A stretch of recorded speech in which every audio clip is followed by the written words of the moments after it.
எல்லாருக்கும் வணக்கங்க. இப்போ நான் வார சந்தைக்கு மசாலா தாங்க பேக் பண்ணுறேன்.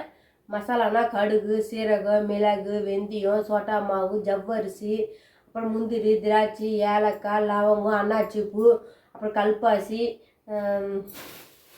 அப்புறம் அன்னாச்சி பூ இதெல்லாம் தான் நாங்கள் பேக்கெட் பண்ணி சேல்ஸ் பண்ணுவோம் 10 ரூபாய்க்கு. மூக்குத்தி, இந்த கல்பாசிலாம் வாங்கி வந்திருக்கோம். இந்த ஜவ்வரிசி வத்தலுங்க. இந்த ஜவ்வரிசி வத்தலாம் வாங்கி நீங்கள் பேக்கெட் பண்ணி சேல்ஸ் பண்ணலாங்க. ஒரு டைம் கமெண்ட் பண்ணியிருந்தாங்க. நாங்களும் இதுமாரி வீட்டிலேருந்து சுய தொழில் செய்வது எப்படி சொல்லிட்டு ஒரு நாள் வீடியோ தந்தாங்க. நாங்களும் செய்யணும் ஆசையாக இருக்குது அக்கான்னு சொல்லிட்டு கமெண்ட் பண்ணியிருந்தாங்க. அதுக்கு நான் ரிப்ளை பண்ணேன். இதுமாதிரி தாங்க சேல்ஸ் பண்ணணும். எப்படின்னா இப்போ இந்தமாதிரி சின்னதாக இடத்தராசு வாங்கிக்கணுங்க. இடத்தராசு வாங்கிக்கோங்க. இது ஒரு 200 ரூபாய், 250 ரூபாய், 150 ரூபாயிலே விற்குதுங்க. ஃப்ளிப்கார்ட்லேயும் விற்குது. நான் வேணால் அந்த வீடியோக்கு லிங்க் வைக்கிறேன். லிங்க்கு தொட்டு நீங்கள் வாங்கிக்கோங்க. அதுக்கப்புறம் ஸ்டாப்லரு, பின்னு எல்லாம் வாங்கிக்கோங்க. அதுக்கப்புறம் சீரகம்லாம் 1 கிலோ வாங்கிக்கோங்க. மிளகு ஒரு 1/2 கிலோ வாங்கிக்கோங்க. இல்லை 1/4 கிலோ வாங்கிக்கோங்க. இப்போ மேக்ஸிமம் இந்தமாரி சாலையோரம் வியாபாரம் பண்ணுறதுக்கு உங்கள்கிட்ட எவ்வளோ காசு இருந்தால் நீங்கள் சுயமாக தொழில் ஆரம்பிக்கலாம்னா மேக்ஸிமம் ஒரு 10,000 ரூபாய் இருந்தால் போதுங்க. என்னால் 10,000 ரூபாய் ரெடி பண்ண முடியலன்னு சொன்னீங்கன்னா 5,000 ரூபாய் இருந்தால் கூட போதுங்க.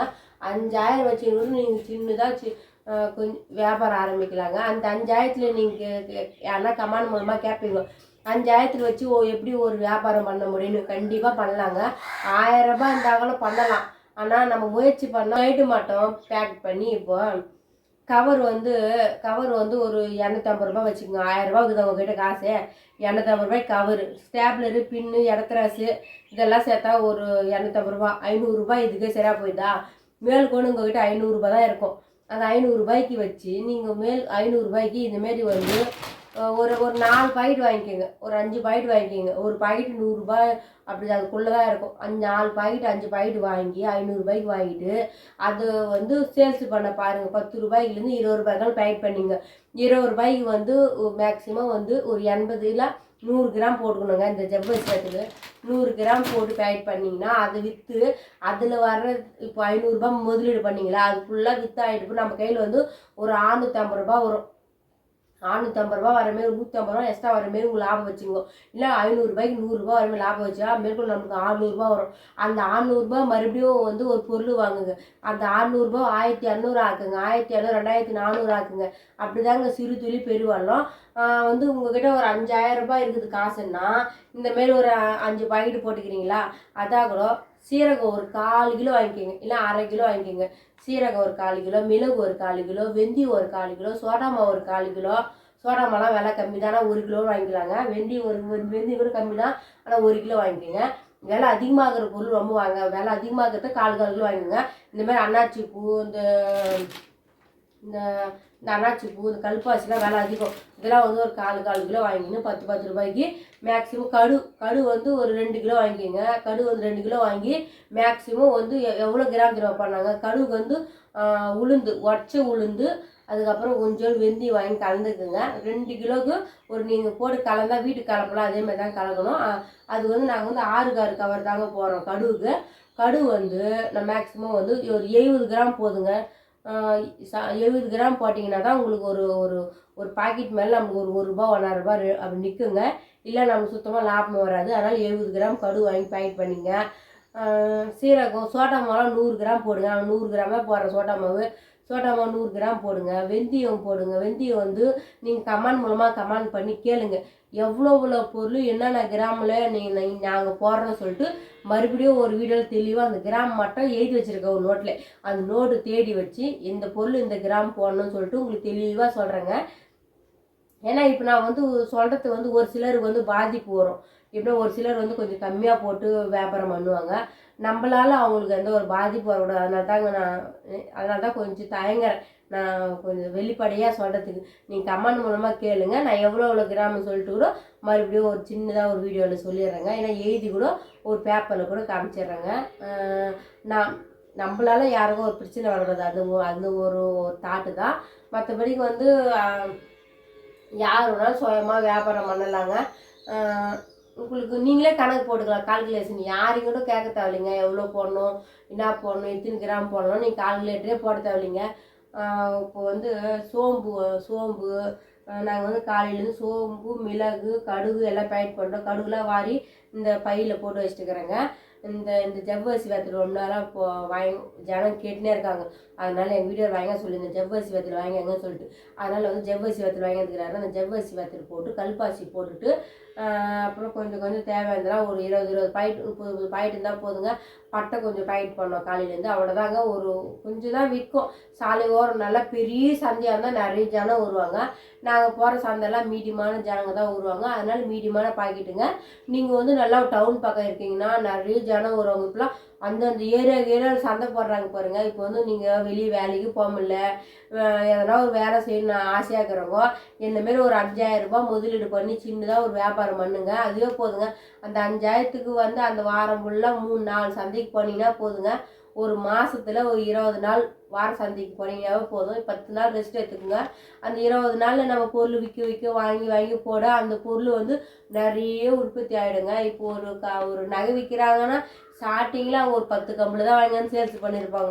இப்போ அவங்கக்கிட்ட எவ்வளோ லட்சம் கம்பில் இருக்கும் பார்த்தியா ஒரு நகை கடையில். அதேமாதிரி தாங்க நீங்கள் வந்து 5000 ரூபாய் இன்றைக்கி முதலீடு போட்டு ஒரு வியாபாரம் பண்ணிங்கன்னா அந்த பொருள் வந்து நல்லா வியாபாரம் ஆக உங்கள்கிட்ட 5 லட்சம் ரூபாய்க்கு தேவையான பொருள் உங்கள்கிட்ட கைவசம் இருக்கும். நம்ம வீட்டுக்கு தேவையான மளிகை சாமானும் அதுலேருந்து எடுத்துக்கலாம். அவ்வளோ ஒரு அளவுக்கு. ஆனால் வந்து அந்த வேலையை வந்து கவனமாக செய்யணும், பொறுப்பாக செய்யணும். இப்போ எங்க கூட கேட்பாங்க, எங்கள் வீட்டில் கூட கேட்டாங்க எங்கள் மைமெல்லாம், ஏன் எல்லாத்துக்கும் எடை போட்டு போடுற, அப்படியே கையில் அளந்து போடுன்னு.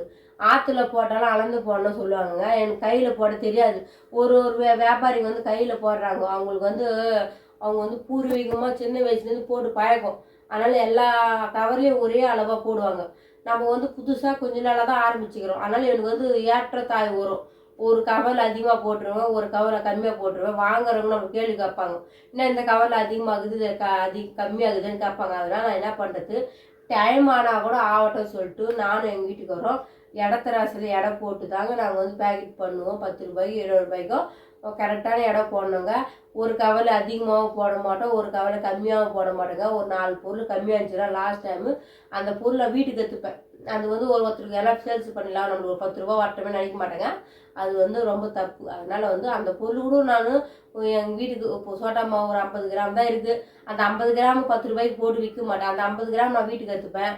ஏன்னா வந்து அக்கம் பக்கம் என்ன கேட்பாங்கல்ல, அப்போ அந்த சோட்டா மாவு எடுத்து கொடுத்துருவேன். இல்லை சந்தையிலேயே யாராவது தெரிஞ்சுங்க கொஞ்சம் நிறைய வாங்குறவங்க எதனா குடும்பம்னு ஃப்ரீயாக சொல்ல இந்தமாதிரி 50 கிராம் பொருள் கையில் வச்சுங்கிறியா, எதனா ஒன்று எக்ஸ்ட்ரா இருக்கிற பொருளை அவங்களுக்கு காசுக்கு இல்லாத ஃப்ரீயாகவே கொடுத்துருவேன். அன்பளிப்பாக கொடுப்பேன் நான் அந்த பொருள். ஃப்ரீ சொல்ல தப்பு. அவங்களுக்கு வந்து என்னோட மன திருப்திக்கு அவங்களுக்கு கொடுப்பேன். அவங்க பார்த்தா கொஞ்சம் ஏழையாக இருக்காங்க, நிறைய பொருள் வாங்குறாங்க, எதனா ஒரு பொருள் கொடுக்கலான்னு அதுமாரி பொருளுக்கு வச்சுருந்து கொடுப்பேன். அதுமாரி தாங்க நாங்கள் வந்து சாலையூர் வியாபாரம் பண்ணுறோம். நான் கொஞ்ச நாளாக வியாபாரத்துக்கே போகல ஃப்ரெண்ட்ஸ். எப்படின்னா நான் வந்து வேலைக்கு போயிருந்தேன், ஒரு 2 மாதமாக வேலைக்கு போயிருந்தேன். நிறைய லீவு போட்டேன். அதனால் நாங்கள் எங்கள் வீட்டுக்காரர் வேலைக்கு போவானான்னு சொல்லிட்டாரு. அதனால் நானும் போகல, நின்றுட்டேங்க. எங்கள் வீட்டில் திட்டுறாங்க எங்கள் மயமெல்லாம். ஏன்னா நான் வந்து துணி தைச்சிருந்தேன்ல, கை தொழில் இருக்குது, நீ ஏன் போய் வேலைக்கு போகிற, இப்போது எங்கிட்ட துணி தைச்சிங்கெல்லாம் நில்லிட்டாங்க. இதுக்கப்புறம் துணி தைக்கிற சொன்னால் தான் மறுபடியும் வந்து துணி கொடுப்பாங்க. துணி வந்து வீட்டில் வந்து ஒரு 10 ஜாக்கெட் தான் இருக்குதுங்க இப்போதைக்கு. அந்த 10 ஜாக்கெட் தைக்க இதுக்கப்புறம் துணி வர ஆரம்பிக்கும். எனக்கே ஒரு பயம் அதிகமாக இருந்தது. நம்ம வந்து அங்கே போய் துணி தைக்கிறது விட்டுட்டு போய் ஒரு கம்பெனியில் வேலை செய்கிறோமே, நம்ம எங்கே துணி தைக்கிறது மறந்துடுவோம் அப்படின்னு சொல்லிட்டு ஒரு கமாண்ட் மூலமாக கேட்டாங்க, நீங்கள் வேலைக்கு போகிறீங்களே துணி தைக்கிறது மறந்துட மாட்டீங்களா அப்படின்னு சொல்லிட்டு. மறக்காது இருந்தாலும் நான் வந்து ஆசைப்பட்டு கற்றுக்கினேன் என்னுடைய டிச்சிங் வேலை. எங்கே அந்த வேலை போயிடுவோம், உங்களுக்கு ரொம்ப கஷ்டமாக இருந்தது. இப்போ வந்து நான் அந்த வேலை விட்டதுனால எவ்வளோ வேலை ஆகும் தெரியுமாங்க வீட்டில். வேலைக்குன்னா காலையில் 8 மணிக்கு போயிட்டோம்னா நைட்டுக்கு 7 ஆகும் 6 ஆகும் வீட்டுக்கு வரத்துங்க. அவ்வளோ நேரம் அங்கேயே முடங்கி நம்மளுடைய பொய்து ஃபுல்லாக அங்கே போயிடுதா. வீட்டில் வந்து துணியும் தைக்க முடியல, சாமான் வளர்க்க முடியல, துணி துவைக்க முடியல, வீட்டில் வாஷிங் மிஷின் கிடையாது, நம்ம தான் சாப்பாடு செய்யணும், பசங்க வெளியே தங்கி படிக்கிறாங்க, அதனால் எல்லா வேலையும் நம்ம செய்யணும். அதனால் வந்து நம்மளும் வேலைக்கு சாப்பிட முடியல, ஒரு ஹெல்த்தியான ஃபுட்டே சாப்பிடல. எனக்கே உடம்பு வீக்காகி போச்சு. அங்கே வர இங்கே வேலை செஞ்சு பார்த்தலாத கம்பெனிகளை எவ்வளோ வேலை செஞ்சாலும் பத்தலை தான் சொல்லுவாங்க. இன்னும் செய்யணும்னு சொல்லிட்டு அங்கே செஞ்சு சோல்ட்ரு வலி அதிகமாக வந்துச்சு எனக்கு. அதனால சரி ஒரே முடிவாக ஃபஸ்ட்டு லீவு போட்டு போயிருந்தேன். இப்போ வந்து ஒரே முடிவாக நம்ம வேலைக்கு போவானா, நம்ம வந்து நம்மளுடைய தொழில் வந்து துணி தைக்கத்தான் அப்படின்னு சொல்லிட்டு என் பிரெயினில் நல்லா ஃபிக்ஸ் பண்ணிட்டேன். ஆனால் துணி தைக்கணும், எங்கள் வீட்டுக்காரா கூட கொஞ்சம் ஹெல்ப் பண்ணணும். அவர் வந்து பிஸ்கெட் விற்கிறாருல, கொஞ்சம் கொஞ்சம் அவருக்கு கொஞ்சம் தேவை இருந்தாலும் உப்பு கடலை பட்டெல்லாம் பேக் பண்ணுவேன். அதுக்கப்புறம் வந்து நான் ஒரு டைம் தான் வார சந்தைக்கு போவேன். இப்போ நிறைய வீடியோ போட்டிருப்பேன்ல, அதனால் மறுபடியும் நான் வார சந்தைக்கு எங்கள் வீட்டுக்காரர் சொன்னேன் வரப்போகிறேன்னு. வீட்டுக்கு தேவை கொஞ்சம் கொஞ்சம் பொருள் வாங்கி அதான் சந்தைக்கு தேவைந்தெல்லாம் இதெல்லாம் கொஞ்சம் கொஞ்சம் பேக் பண்ணி வச்சுட்டு சாப்பாடு செஞ்சுட்டு சாப்பிட்டு ஒரு அரை மணி நேரம் தூங்கிட்டு அதுக்கப்புறம் நம்ம வந்து ரெஸ்ட் எடுத்துகிட்டு அதுக்கப்புறம் சந்தைக்கு போகலான்னு சொல்லிட்டுங்க. சுய தொழில் செய்யறதுனால நம்மளுக்கு எவ்வளோ பெனிஃபிட் தெரியுமாங்க. நம்ம போய் யாரையும் போய் லீவு கேட்க தேவையில்லைங்க. இப்போ ஒரு கம்பெனிக்கு போயிருந்தேன், இப்போ லீவ் வேணும்னா லீவ் போடாத ஏன் நின்றுட்டு நம்ம திட்டுவாங்க. லீவு நம்ம இஷ்டத்துக்கு லீவு போட்டுக்கலாம், ஃபோன் அடிக்குது லீவு போட்டுக்கலாம். அதுக்கப்புறம் நம்ம இஷ்டத்துக்கு வந்து சரி ஃப்ரெண்ட்ஸ் ஃபோன் அடிச்சுட்டே இருக்குது. வேறு ஒரு டாப்பிக்கில் நான் மறுபடியும் பேசுகிறேன் ஃப்ரெண்ட்ஸ். நான் போய் ஃபோன் அடித்து பேசுகிறேன். உங்களுக்கு டவுட் இருந்தால் கமெண்ட் மூலமாக கமெண்ட் பண்ணுங்கள். அடுத்தடுத்த வீடியோவில் நான் உங்களுக்கு தெளிவாக சொல்லித்தரேன். இதுமாதிரி தாங்க நாங்கள் வந்து சுய தொழில் செய்கிறோம். சரி ஃபோன் கட் ஆகிடுச்சு, சரி பேசுகிறேன். மறுபடியும் ஃபோன் வச்சுச்சுன்னா அப்போ எடுத்துடுறேன். கம்பெனினா வந்து நம்ம அவங்க கூட கெஞ்சி கேட்கணும் லீவ் வேணும்ன்ட்டு. பொண்ணு அப்போ வந்து ஃபஸ்ட்டு இப்போ தான் அந்த 2 மாதம் தான் வேலைக்கு போயிருந்த பாருங்க. அதுவும் அந்த ஒரு 2 மாதம் வேலைக்கு வந்து 20 வருஷமாக வேலைக்கு போன மாரி எனக்கு இருந்ததுங்க. இன்னும் பல வருஷமாக வேலைக்கு போன மாரி இருந்துச்சுங்க. நான் அதில் 10 நாள் லீவு மாதத்துல 15 நாள் லீவு போட்டு அந்த 2 மாதம் கம்ப்ளீட் பண்ணேன். நான் வேலைக்கு போகல சொல்லிட்டு 1-2 நாள் லீவு போட்டு எப்படியும் வேலைக்கு போய் ஒரு 15 நாள் செஞ்சு முடிச்சிட்டேங்க. அதுக்கப்புறம் இப்போ வந்து தினமாக முடிவு எடுத்துட்டேன். நான் தான் வேலைக்கு பத்தலை சொல்லிட்டேங்க. அதனால் வந்து நான் தினமும் ப்ளவுஸ் தைக்கணும். அதனால் என்னோடய வேலை இதாங்க. தனியார் கம்பெனி எந்த கம்பெனிலையோ எந்த ஒரு ஆஃபீஸ்லையோ இப்போ நான் இப்போ வேலைக்கு போகணும் ஆசையாக இருப்பேன். வீடியோ சொல்லினே இருப்பேன், வேலை ஏண்டி அலையிறேன், வேலைக்கு போய் பார்த்தா தான் தெரியும்னு சொல்லுவார். நான் செய்வேன்னு சொல்லுவேன். ஆனால் வேலை கஷ்டம் தெரியல. நம்ம வீட்டில் செஞ்சவங்களுக்கு எவ்வளோ வேலை வீட்டில் செய்கிறோம், அதுக்கு வந்து ஒரே வேலை தான், ஈஸியாக செஞ்சிடலாம். இருந்தாலும் நம்ம அங்கே போனாலும் வீட்டு ஞாபகமாகவே இருக்கும். வீட்டில் வந்து எங்கள் வீட்டுக்காரர் வேலை காப்பி வச்சு கொடுக்கணும், சாப்பாடு போடணும். அவர் ஒன்றியாக ஏர் கட்டுவார் பிஸ்கெட்லாம். நான் வேலைக்கு போகிறதுனால அவர் எங்கன்னா ஒரு டவுனுக்காக போயிருந்தாலும் ஒரு சரக்கு ஒரு வீட்டுக்கு பிஸ்கெட்லாம் வாங்கி வைப்பேன். நான் முறுக்கெல்லாம் வந்தால் வாங்கி வைப்பேன். அவருக்கு வந்து ரொம்ப கஷ்டமாகி போச்சு. இப்போ நான் வீட்டில் இருந்தால் அவர் எங்கே போனாலும் நான் வாங்கி வச்சுருவேங்க. பொருளெல்லாம் வீட்டுக்கு வந்து ஆர்டர் கொடுத்துட்டாருன்னா வீட்டில் வந்து கொடுத்துருவாங்க. தேன் மிட்டாய் மிளகா மிட்டாயெல்லாம் அவங்க வந்து இறக்கிட்டாங்கன்னா நான் வந்து வாங்கி வச்சுட்டு அவங்களுக்கு காசு கொடுத்து அனுப்பிச்சிடுவேன். எங்கள் வீட்டுக்காரர் ஒண்டி அவர் எங்கன்னா வெளியே போயிட்டாருன்னா அந்த பொருள் கூட வாங்கி வைக்கிறது ரொம்ப கஷ்டப்படுறாரு. அதனால தாங்க அது யோசனை பண்ணேன். எங்கள் பசங்க வர எங்கள் பொண்ணு வர அம்மா நீ வேலைக்கு போவாதம்மா அப்படின்னு சொல்லிட்டு ஃபீல் பண்ணியிருந்தாங்க. சரி அதனால வந்து நம்ம வந்து லீவ் இல்லை வேலை விட்டு நின்றுட்டு நம்மளுடைய சுய தொழில் ஸ்டிச்சிங் வேலை அதெல்லாம் செய்யலாம் சொல்லிட்டுங்க. அவ்வளோதாங்க. எங்களுடைய வீடியோ பிடிச்சிருந்தா மறக்காமல் லைக் பண்ணுங்கள், ஷேர் பண்ணுங்கள், சப்ஸ்கிரைப் பண்ணுங்கள், கமெண்ட் பண்ணுங்கள். பாய்ங்க. மறக்காமல் ஹை பட்டன் ஆயிடுங்க ஃப்ரெண்ட்ஸ். அப்போ தான் எங்கள் சேனலுக்கு அடுத்த ஃபோனுக்கு போய் சேருமா. பாய்ங்க. அப்புறம் மசாலாலாம் பேக்கெட் பண்ணுறேங்க. கடுகு சீரகம்லாம் பேக்கெட் பண்ணது. சீரகம் வந்து நான் 20 கிராம் பேக்கெட் பண்ணுறேங்க. 20 கிராம் போடுறேன். அவ்வளோதாங்க. இந்த மாதிரி ஜவ்வரிசி வத்தல் கூட நீங்கள் பேக்கெட் பண்ணி விற்கலாங்க. நம்மளெல்லாம் லாபம் வருங்க. இந்த பாக்கெட் வந்து 1/2 கிலோ பாக்கெட்டு தாங்க. நீங்கள் வந்து ஹோல்சேல் கடையில் போய் கேட்டிங்கன்னா உங்களுக்கு உண்மையாக ரேட் சொல்லுவாங்க. எதுவுமே வெளிப்படையாக சொன்னால் ஒரு சில கடைங்களுக்கு ரொம்ப பாதிப்பு வரும். அதனால தான் வந்து நீங்கள் ஹோல்சேல் ரேட்டு போய் கடையில் போய் கேளுங்க.